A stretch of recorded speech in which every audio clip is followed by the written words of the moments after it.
Oi, pessoal! Bem-vindos de volta ao nosso cantinho de leitura. Hoje vamos mergulhar no capítulo 7 de A Descoberta das Bruxas, onde as coisas ficam cada vez mais interessantes para Diana e o misterioso manuscrito do Ashmole 782.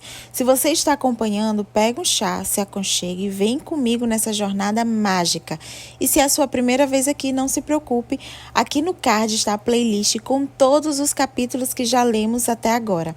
Não esquece de deixar o seu like, se inscrever e ativar o sininho para não perder os próximos capítulos. Vamos lá?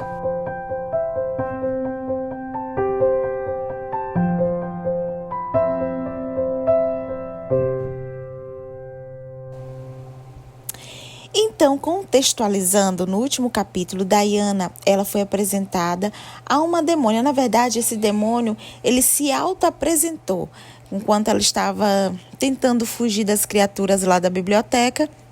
E colocou mais uma pulguinha atrás da nossa orelha como leitores sobre o que é esse Ashmole 782. É para comer, é para beber, o que tanto que esse trem tem de interessante para estar todas as criaturas importunando a pobre da Diana.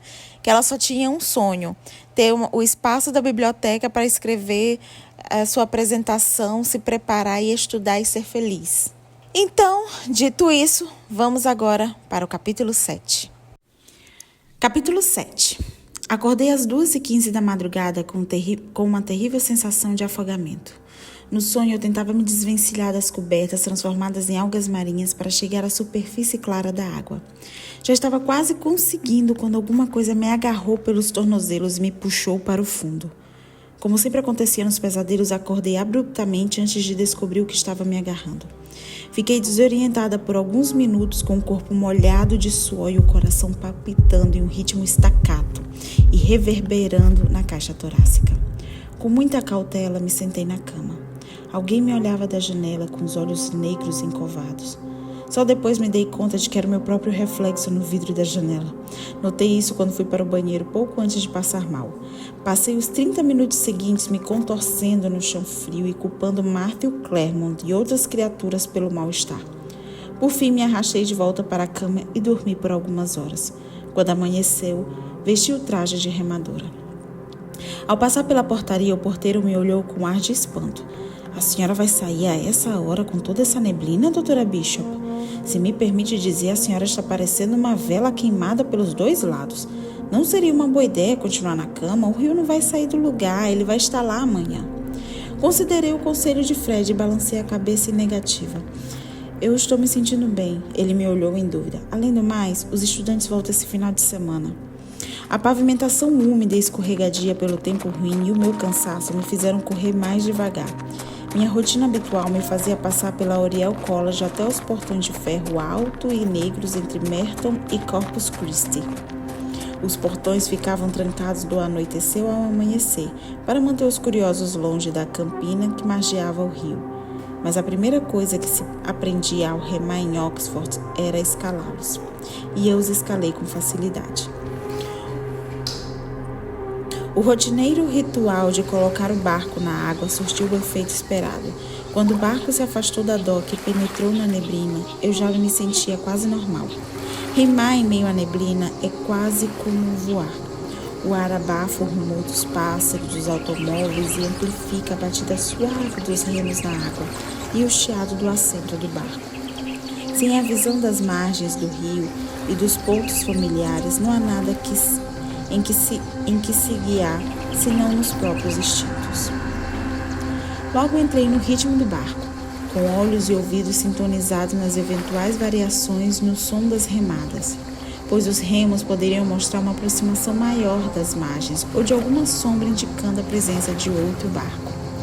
A densidade da neblina me fez pensar em voltar, mas a perspectiva de um longo passeio pelo rio foi mais tentadora. Ao me aproximar da taverna, tive que manobrar o barco com destreza. 2 remadores desciam pela corrente em calorosas discussões sobre a estratégia de competição para vencer o idiosincrático estilo oxfordiano de corrida conhecida como bumps. "Vocês podem sair da minha frente?" gritei. "Claro!" responderam prontamente e passaram sem interromper a discussão. Quando deixei de ouvir as remadas dos 2 remadores, resolvi remar de volta à casa dos barcos e dar o passeio por encerrado. Um passeio curto, mas que amenizou a tensão provocada pela 3ª noite consecutiva de pouco sono. Já com o equipamento guardado, tranquei a casa de barcos e caminhei lentamente de volta para casa. Naquela manhã enevoada, o trajeto estava tão tranquilo que o tempo e o espaço desapareceram. Fechei os olhos e imaginei que estava em lugar nenhum, nem em Oxford, nem em qualquer outro lugar conhecido. Quando abri os olhos, uma sombra surgiu à frente. Engoli em seco. A sombra vinha em minha direção e as minhas mãos se prepararam instintivamente para repelir o perigo. Diana, desculpe, achei que você tinha me visto. Era Matthew Claremont, visivelmente constrangido. Eu estava andando de olhos fechados. Ajeitei o capuz do moletom que tinha escorregado um pouco e fiquei encostada numa árvore para diminuir o ritmo da respiração. Você pode me dizer uma coisa? Perguntou Claremont tão logo me recuperei do susto. Não, se você quer saber o porquê fui ao rio com esta neblina toda quando estou sendo seguida por vampiros, demônios e bruxas. Eu não estava com a menor paciência para sermões, não naquela manhã.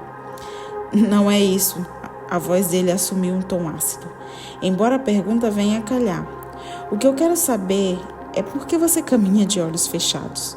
Soltei uma risada. O que? Você não consegue? Matthew balançou a cabeça. Os vampiros só têm 5 sentidos. Para nós são mais que suficientes, disse de maneira sarcástica. Não há nada de mágico nisso, Matthew. Faço essa brincadeira desde criança. Minha tia ficava louca com isso. Eu sempre voltava para casa com os joelhos ralados e toda arranhada pelas quedas nos espinheiros e os barrões nas árvores. O vampiro pareceu pensativo. Enfiou a mão nos bolsos da calça cinza e olhou para a neblina. Ele estava com um suéter verde azulado que lhe escurecia os olhos, e dessa vez não vestia um sobretudo. A ausência de um sobretudo era um detalhe gritante nessas condições de tempo. De repente, me senti desarrumada e torci para que não tivesse feito um buraco no lado esquerdo atrás da minha calça com os movimentos das remadas. Como foi a sessão de remo esta manhã?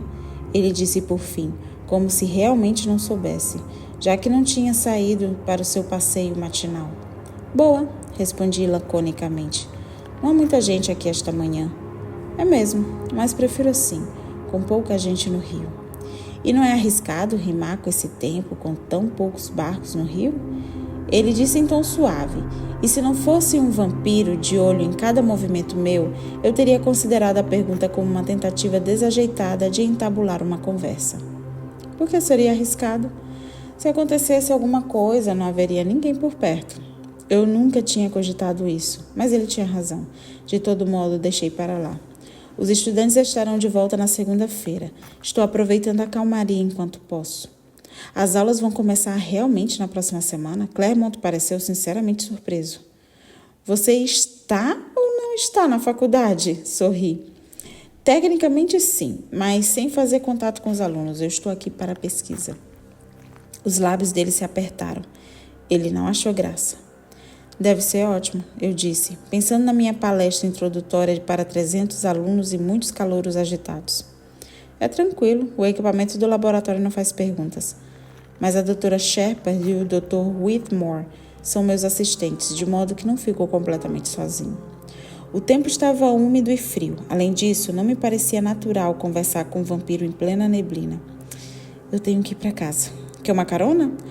4 dias antes eu não aceitaria a carona de um vampiro de jeito nenhum, mas naquela manhã o convite me pareceu uma excelente ideia.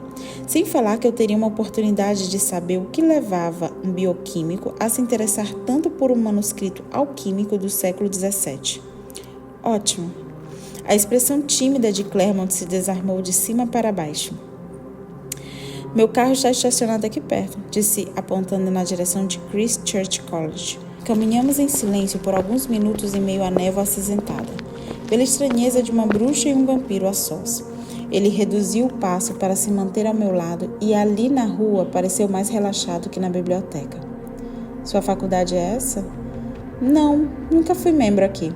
Ele respondeu de um jeito que me fez imaginar as faculdades em que teria sido membro. Em seguida imaginei quantos anos ele teria vivido. Às vezes ele parecia tão velho quanto a própria Oxford. Diana, Claremont se deteve. Me posicionei na direção do estacionamento da faculdade. É para lá, ele disse apontando na direção oposta. Fomos até uma pequena vaga. Um Jaguar baixo e preto estava estacionado debaixo de uma placa amarela brilhante com os dizeres "Proibido estacionar". O carro tinha um cartão de permissão da John Radcliffe Hospital pendurado no espelho retrovisor. Já vi tudo, falei com mãos na cintura. Você estaciona onde bem entende. Costumo ser um bom cidadão quando se trata de estacionamentos, mas o clima desta manhã justificou a exceção. Matthew se pôs na defensiva enquanto esticava o braço à minha volta para abrir a porta do carro. Era um modelo antigo de Jaguar, sem as últimas tecnologias de abertura automática de portas e de sistemas de navegação, mas parecia recém-saído da loja. Ele abriu a porta e me afundei confortavelmente no banco estofado de couro caramelo. Eu nunca tinha entrado num carro tão luxuoso. As piores suspeitas de Sarah a respeito dos vampiros se confirmariam se ela soubesse que ele dirigia um Jaguar enquanto ela dirigia um Honda Civic roxo que, de tão enferrujado, desbotara para uma cor de berinjela podre. Claremont tomou a direção para os portões de Christchurch e lá esperou por uma brecha no tráfego matinal dominado por caminhões de entregas, ônibus e bicicletas. Que tal um café da manhã antes de ir para casa? Ele perguntou casualmente, com a mão no volante polido. Você deve estar com fome depois de tanto exercício. Era o segundo convite para não fazer uma refeição que ele me propunha. Será que isso era coisa de vampiro? Será que eles gostam de assistir enquanto os outros comem? A mistura de vampiro e alimento me fez pensar em dieta habitual dos vampiros. Todo mundo sabe que eles se alimentam de sangue humano, mas será que só se alimentam disso? Não mais tão segura de que tinha sido uma boa ideia sair de carro com o vampiro, fechei o moletom até o pescoço e me coloquei mais perto possível da porta. Diana, ele queria uma resposta. Eu adoraria, admiti hesitante. Daria tudo por uma xícara de chá. Claremont balançou a cabeça com os olhos fixos no tráfego. Conheço um bom lugar para isso. Ele tomou o rumo da High Street. Passamos pela estátua da esposa de George II, situada sob uma cúpula da Queen College, e seguimos na direção dos jardins de Oxford. O carro, percorrendo sem nenhum ruído pelas ruas, fazia Oxford parecer mais sobrenatural que nunca, com suas torres e obeliscos que irrompiam repentinamente da quietude e da neblina. Nós estávamos em silêncio. De repente, a quietude dele me fez perceber que eu me mexia e piscava seguidamente, respirando fundo e me arrumando no banco. E Matthew Claremont não. Ele não piscava e só uma vez ou outra respirava fundo, e seu jeito de girar o volante e controlar os pedais era de tal modo comedido e eficiente que dava a impressão de que a conservação de energia era uma extensão direta da sua própria vida. E novamente comecei a imaginar quantos anos ele teria. O vampiro entrou por uma rua lateral e estacionou o carro na frente de um pequeno café apinhado de fregueses locais. Alguns liam jornais enquanto os outros se alimentavam e outros conversavam com os vizinhos de mesas adjuntas. Reparei com prazer que todos sorviam grandes canecas de chá. Eu não conhecia este lugar, comentei. É um segredo bem guardado, rebateu com um olhar maroto. A turma daqui não quer que o pessoal da universidade arruine a atmosfera. Eu me virei automaticamente para abrir a porta, mas ele já estava lá para abri-la, antes que eu pudesse tocar na maçaneta. Como é que você chegou com tanta rapidez? Resmunguei. Mágica, retrucou Claremont, de lábios semicerrados. Pelo que parecia, ele não gostava de mulheres que abriam a porta do carro e também não gostava de mulheres que o contestavam. Sou perfeitamente capaz de abrir a minha porta, eu disse ao sair do carro. Por que mulheres de hoje acham tão importante abrir a porta? Ele rebateu com ar cortante. Acham que isso é uma prova de poder físico de vocês? Não, mas é um sinal da nossa independência. Eu o encarei com os braços cruzados, como se o desafiando a me contradizer e lembrando da mulher que o interpelava seguidamente numa conferência, como disse Chris. Sem dizer uma só palavra, ele fechou a porta do carro e abriu a porta do café. Permaneci resoluta no mesmo lugar para que ele entrasse primeiro. Uma lufada de ar aconchegante e úmido trouxe um cheiro de bacon frito e pão torrado. Fiquei com água na boca. Você é incorrigivelmente antiquado, suspirei. decidida a não brigar com ele. Não teria a menor importância se ele abrisse todas as portas para mim naquele dia, desde que me pagasse um café da manhã quentinho. Primeiro você, ele murmurou. Lá dentro abrimos caminho em meio às mesas lotadas. A pele de Claremont, que parecia quase normal sobre a neblina, estava visivelmente pálida sobre as lâmpadas do café. Alguns olhares se voltaram para nós enquanto passávamos, e o vampiro não se abalou. Não foi uma boa ideia, pensei, com certo desconforto, à medida que os olhos humanos se voltavam em nossa direção. Olá, Matthew, soou uma voz calorosa feminina por trás do balcão. Café da manhã para 2? O rosto dele iluminou. Isso mesmo, Mary. Como vai o Dan? Tão bem que já está reclamando que precisa sair da cama para comer. Isso quer dizer que já está praticamente recuperado. Que notícia boa, disse Claremont. Você pode servir um chá para esta moça assim que tiver um tempinho? Ela disse que seria capaz de matar por uma xícara de chá. Querida, não será necessário, disse Mary com um sorriso. Nós servimos chá sem matanças. Ela moveu com o corpo volumoso para sair de trás do balcão de fórnica e nos levou até a mesa no canto extremo do café, ao lado da porta da cozinha. Colocou 2 cardápios envoltos em plástico sobre a mesa. Aqui vocês ficarão fora do caminho, Matthew. Steph servirá o chá. Podem ficar o tempo que quiserem. Claremont me ajudou a sentar na cadeira que ficava contra a parede. Sentou-se no lado oposto, entre mim e o resto do salão. Enrolou o cardápio até transformá-lo em um tubo e o desenrolou visivelmente irritado. Na presença dos outros, o vampiro deixava transparecer o nervosismo e a inquietude que mostrara na biblioteca. Ele se sentia bem mais confortável quando estávamos a sós. Graças ao meu recente conhecimento dos lobos noruegueses, pude entender o comportamento dele. Ele estava me protegendo. Quem é que você acha que representa uma ameaça para mim, Matthew? Eu já lhe disse que eu posso cuidar de mim mesma. Minha voz soou mais mordaz do que eu pretendia. Claro, tenho certeza que é capaz disso. Ele deixou escapar num tom de dúvida. Olhe, continuei tentando manter minha voz equilibrada. Você os manteve longe de mim para que eu pudesse trabalhar. As mesas eram muito próximas para que eu entrasse em mais detalhes. E sou muito grata por isso, mas este café está entupido de humanos. Agora o único perigo é você chamar a atenção dessa gente. Você está oficialmente disponível. Claremont esticou a cabeça em direção à caixa registradora. Aquele homem lá disse para o amigo que você é gostosa. Ele aparentou despreocupação, mas exibiu uma expressão tensa. Sufoquei uma risada. Não acho que ele queira me morder, falei.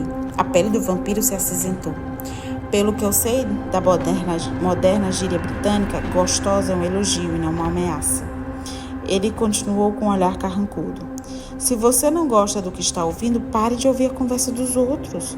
Sugeri irritada com a postura machista dele. É mais fácil de dizer do que fazer isso, ele balbuciou pegando um pote de molho marmite. Uma versão ligeiramente mais esbelta de Mary chegou com um enorme bule de porcelana marrom em 2 canecas. O leite e o açúcar estão à mesa, Matthew, ela disse olhando-me com curiosidade. Ele fez as devidas apresentações. Steph, essa é Diana, ela é americana. Verdade? Você mora na Califórnia? Eu daria a vida para conhecer a Califórnia. Não, moro em Connecticut, eu disse desculpando-me. É um dos menores estados, não é? Steph mostrou-se claramente desapontada. É sim, e lá neva. Adoro palmeiras e muito sol. Ela perdeu todo o interesse por mim depois que mencionei a neve. O que você vai querer? Estou realmente faminta, eu disse em minha defesa, pedindo 2 ovos mexidos, 4 torradas e uma porção farta de bacon frito. Steph, que já devia ter ouvido pedidos piores, anotou o pedido sem comentários e recolheu os cardápios. Para você só chá, Matthew? Ele assentiu com a cabeça. Quando vi que ela não podia mais nos ouvir, me estiquei sobre a mesa. Eles sabem alguma coisa a seu respeito? Claremont se debruçou sobre a mesa, deixando o rosto a uma pequena distância do meu. Ele estava com o cheiro mais doce naquela manhã, como um cravo recém-colhido. Inalei o perfume profundamente. Eles sabem que eu sou um pouco diferente. Talvez a Mary suspeite que eu sou mais do que um pouco diferente, mas está convencida de que salvei a vida de Dan e só isso importa para ela. Como salvou a vida do marido dela? O que se presume é que vampiros tirem a vida dos humanos e não que os salvem. Eu o vi durante o plantão no Radcliffe, numa ocasião que o hospital estava com poucos profissionais. Mary tinha assistido a um programa que descrevia os sintomas de um derrame e os reconheceu quando o marido começou a passar mal. Ele estaria morto ou sinceramente incapacitado se ela não tivesse ajudado. Mas ela acha que você salvou o Dan? O vampiro estava enrolando e me deixando tonta. Ergui a tampa do bule e o aroma de cravo foi substituído pelo aroma de chá preto. Mary só o salvou na primeira vez, mas ele ficou internado no hospital e teve uma terrível reação aos medicamentos. Já lhe disse que ela é uma boa observadora. Pois é, ela falou de suas preocupações para um dos médicos e ele a descartou e eu escutei e interferi. Você costuma atender aos pacientes? Servi nossas canecas com chá tão forte que daria para apoiar uma colher sobre ele. Minhas mãos tremeram levemente quando imaginei um vampiro cuidando de doentes e feridos em John Radcliffe. Não. Ele respondeu brincando com o açucareiro. Só quando há alguma emergência no hospital. Estendi uma caneca de chá para ele e cravei os olhos no açucareiro. Ele estendeu para mim. Adicionei meia colher de chá de açúcar e meia xícara de leite no meu chá. Exatamente como eu gostava. Preto como um alcatrão, uma pitada de açúcar para cortar o amargor e o leite suficiente para torná-lo mais leve. Depois de cumpridas todas as etapas, mexi o chá no sentido horário. Depois que a mistura estava pronta para ser bebida, sem queimar minha língua, sorvi um gole. Perfeito. O vampiro sorria. O que foi? Perguntei. Nunca vi ninguém preparar um chá com tanta atenção nos detalhes. Você não deve passar muito tempo com verdadeiros amantes de chá.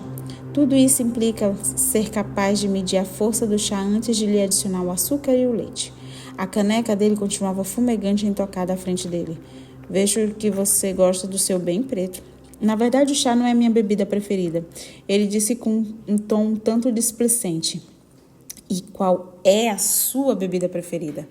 Quase engoli a pergunta tão logo saiu da minha boca. O humor dele passou rapidamente de contentamento para uma severa irritação. Que pergunta é essa? Disse em tom crítico. Qualquer humano pode responder essa pergunta.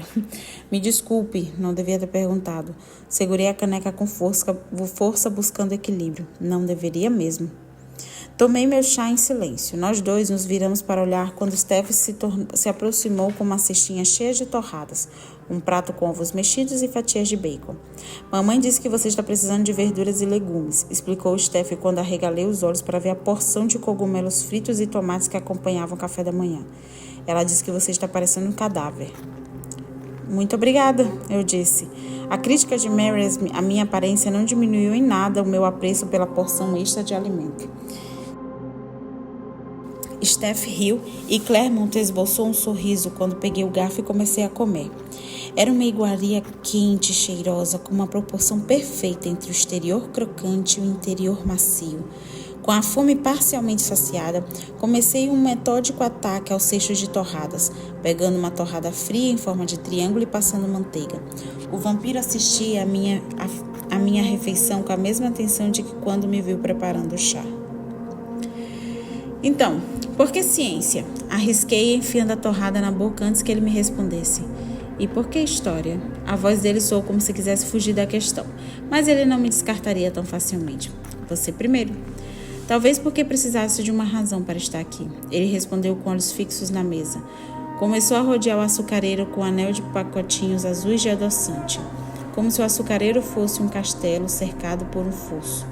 Gelei ao observar que a semelhança entre a explicação dada por ele e a que Agatha me dera no dia anterior ao comentar o Ashmole 782. Essa é uma questão reservada aos filósofos, não aos cientistas. Lambi meu dedo sujo de manteiga para dissimular minha confusão. Os olhos de Claremont faiscaram como uma nova onda de súbita ira. Não me diga que você realmente pensa que os cientistas não se importam com os porquês. Foi-se um tempo que eles se interessavam pelos porquês. Argumentei atenta a ele. Suas mudanças súbitas de humor eram assustadoras. Hoje em dia parece que estou mais interessado em questões relacionadas com o como porque o corpo funciona, como o planeta se move. Claremont bufou. Não os bons cientistas. Os ocupantes da mesa ao lado se levantaram para sair e ele se retesou, pronto para reagir se decidisse investir contra nossa mesa.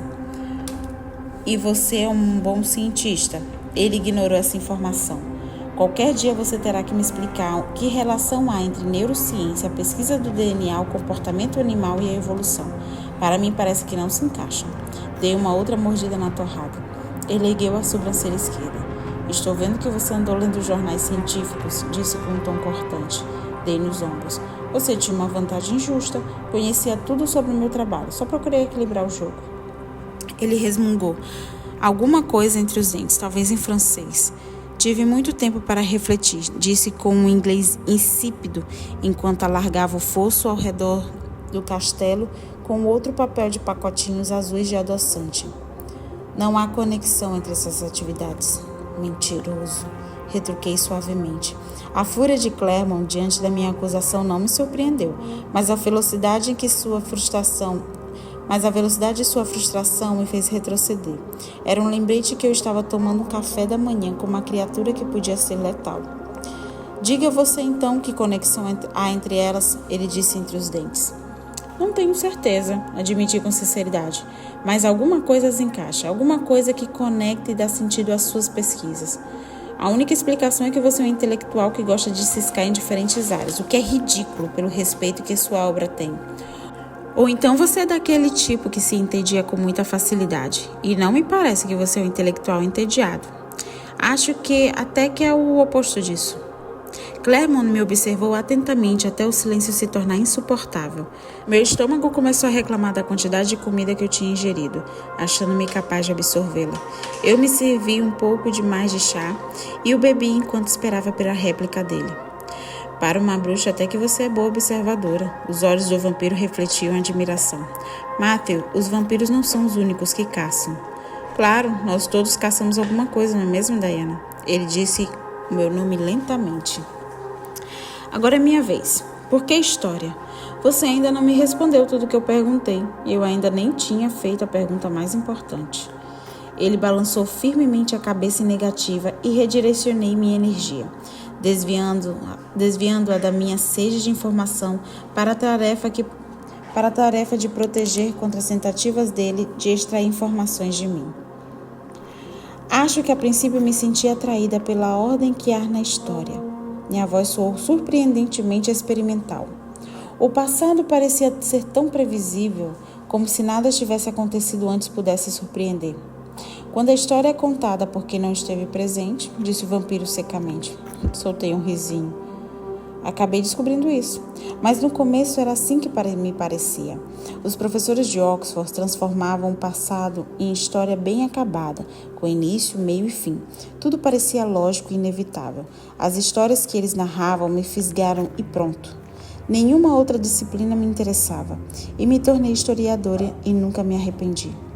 Mesmo tendo descoberto que tanto os seres humanos do passado como os do presente não são lógicos, a história só se torna um desafio quando se faz menos ordenada.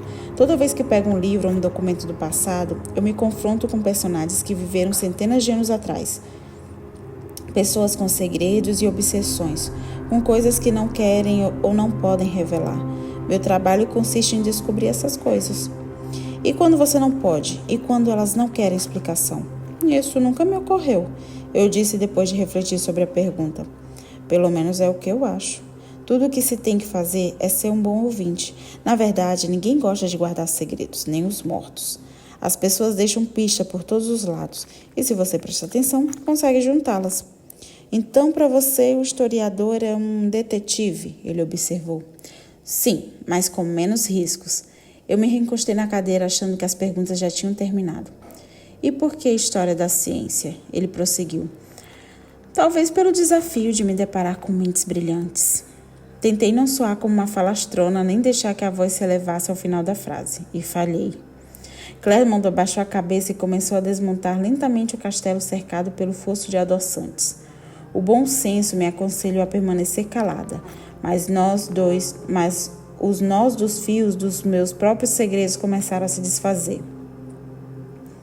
Eu queria descobrir como os humanos aderiram a uma visão de um mundo sem magia, acrescentei abruptamente. Eu precisava entender como eles se convenceram de que a magia não era importante. Os olhos frios e cinzentos do vampiro se voltaram para mim. E você descobriu? Sim e não, hesitei. Observei a lógica utilizada por eles e o fim de um sem número de feridas à medida que as experiências científicas se descartavam aos poucos da crença de que o mundo era um lugar inexplicavelmente poderoso e mágico. Mas infelizmente eles falharam. Na realidade, a magia nunca foi deixada totalmente de lado.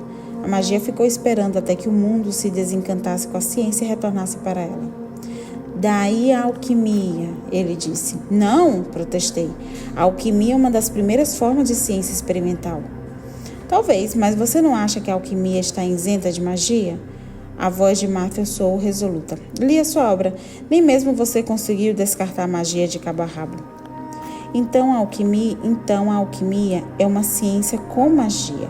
Ou, se preferir, magia com ciência. E qual você prefere? Não estou certa, respondi na defensiva.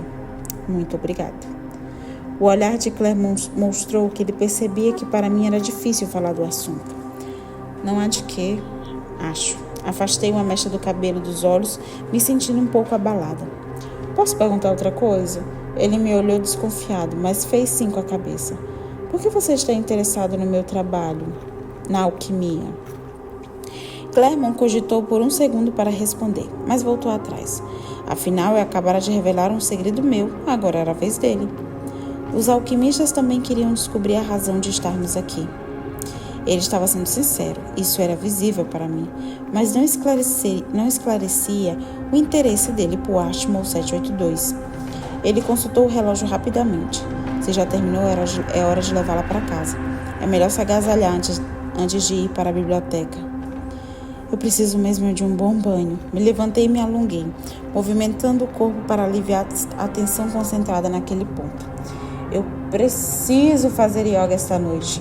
Eu tenho ficado sentada por muito tempo, debruçada na escrivaninha. Os olhos do vampiro cintilaram. Você pratica yoga? Não poderia viver sem ela, respondi. Adoro os movimentos e a meditação. Não me surpreende, ele disse. É dessa forma que você rema, misturando movimento e meditação. Ruborizei. Claremont me observava no rio com a mesma atenção que me dava na biblioteca. Ele deixou uma nota de 20 libras na mesa e acenou para Mary. Ela retribuiu o aceno e ele tocou levemente no meu cotovelo, guiando-me por entre as mesas e aos poucos frequentadores que restavam. Com quem você tem aula? Ele perguntou depois que abriu a porta do carro para mim. Frequento aquele estúdio na High Street. Ainda não encontrei um professor que me agrade, mas qualquer dia ele aparece porque o estúdio não seleciona qualquer coisa. Em New Haven havia diversos estudos de yoga, mas eram raros em Oxford. O vampiro se ajeitou no banco do carro, girou a chave de ignição e se deteve antes de tomar o caminho de volta para a cidade. Aqui você não encontrará o tipo de aula que deseja, ele disse em tom de confidência. Você também pratica yoga? Fiquei fascinada só de imaginar aquele corpanzil fazendo exercícios com movimentos harmoniosos. Um pouco, ele disse. Se você quiser praticar yoga comigo amanhã, eu posso pegá-la às 6, fora de Hartford. Esta noite terá que virar com seu estúdio na cidade, mas amanhã terá uma boa aula. Onde fica seu estúdio? Posso telefonar para ver se eles têm aula noturnas? Claremont balançou a cabeça. Eles não abrem à noite, só nas tardes de segunda, quarta, sexta e domingo. Eu disse desapontada. Como são as aulas? Você verá, é difícil de descrever. Ele esboçou um sorriso. Para minha surpresa, no piscar de olhos, estávamos frente à guarita do meu prédio. Fred esticou o pescoço para ver quem passava pelo portão, e o adesivo do hospital Radcliffe o fez sair para ver o que estava acontecendo. Claremont me ajudou a sair do carro. Saí, acenei para Fred e estendi a mão para Claremont. Adorei o café da manhã. Obrigada pelo chá e pela companhia. Disponha de mim na hora que quiser, ele disse. Vejo na biblioteca. Fred soltou um assovio quando Claremont se afastou. Que carrão, doutora Bishop. É seu amigo? O trabalho do porteiro era tomar o máximo de conhecimento possível de tudo que ocorria no prédio, tanto para garantir a segurança dos moradores, como para satisfazer a curiosidade da sua função de porteiro. Acho que sim, respondi pensativa. No meu apartamento, peguei a carteira do passaporte e tirei $10 de dentro.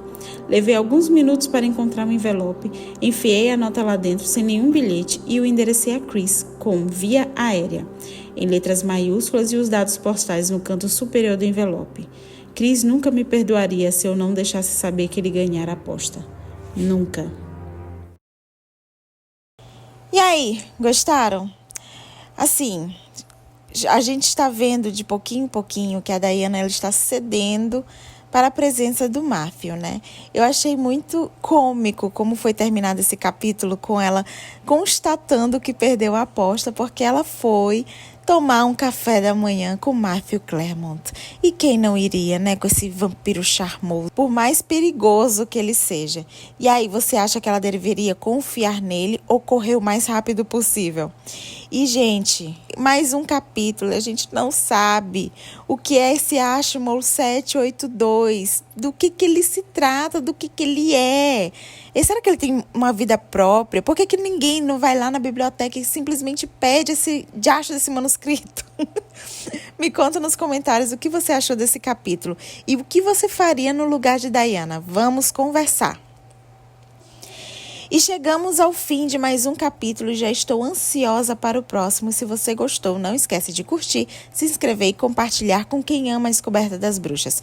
Amanhã a gente continua com essa aventura mágica. Até lá, deixa aquele comentário maravilhoso para a gente conversar mais. Um beijo e até a próxima.